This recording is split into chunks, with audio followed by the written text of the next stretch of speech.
guys and gals, today I'm going to show you how I make time lapses. It's super simple.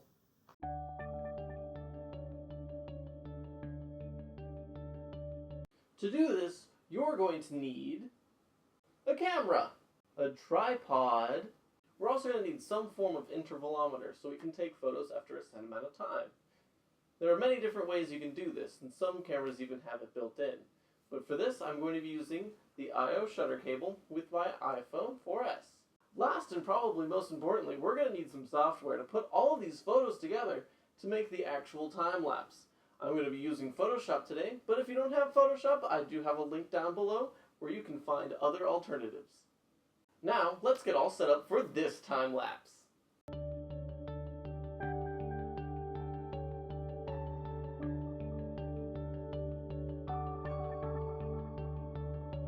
I'm going to set my camera up to take a picture every 30 seconds. I'm going to put it all on my tripod, and then an hour and 126 photos later,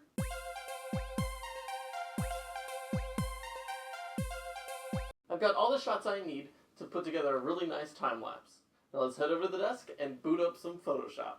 Now that we've taken all of our photos for our time lapse, what we're going to do is we're going to copy all of them from our camera's card and put them all into a single folder on our computer. Now that we've got all the photos in one folder, we are going to go into Photoshop, and then we're going to hit File and Open. And then it's going to give us a list here, and we're going to only click the very first one in the list. Then down here we're going to where it says Image Sequence, we're going to check that box and open it. And as far as the frame rate goes, it's just, whatever frame rate you want it to play back at. I'm choosing 12 as my personal favorite. You can choose a 24, 30, or 60. You could even put in 43, and it would play back at 43 frames per second. It's whatever you feel comfortable with doing.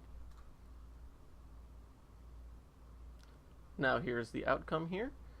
And I want to make this 1080p. So it plays back in high definition on YouTube. So what we're going to do is we're going to resize the image so that the width is 1920. And we're going to click OK. And it's going to ask you if you want to convert it to a smart object layer, and we are going to do that. Once that's done, it's going to be teeny tiny on your screen, but we can just make that a little bit bigger. And we're going to go to Image and Canvas Size. And instead of inches, I'm working in pixels. Now we're going to change that to, in the 1280, to a 0, so it is 1080. And OK. And it's going to just crop a little bit of it, and I say that's fine.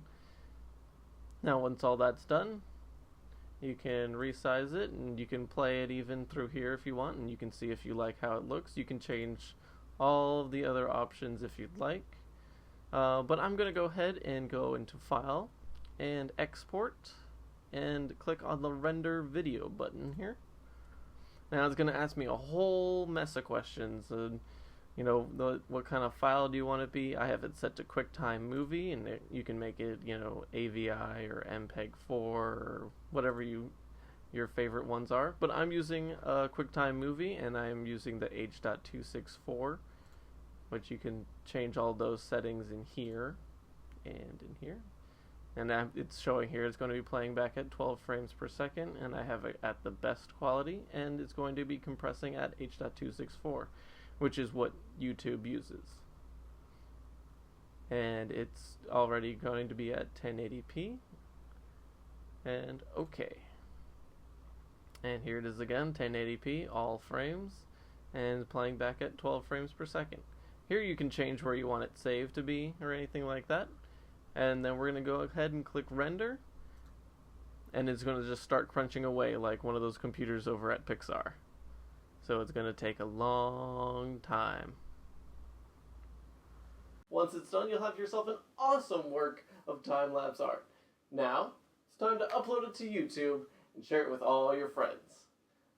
As always, I'm Professor Qolin, and class is in session.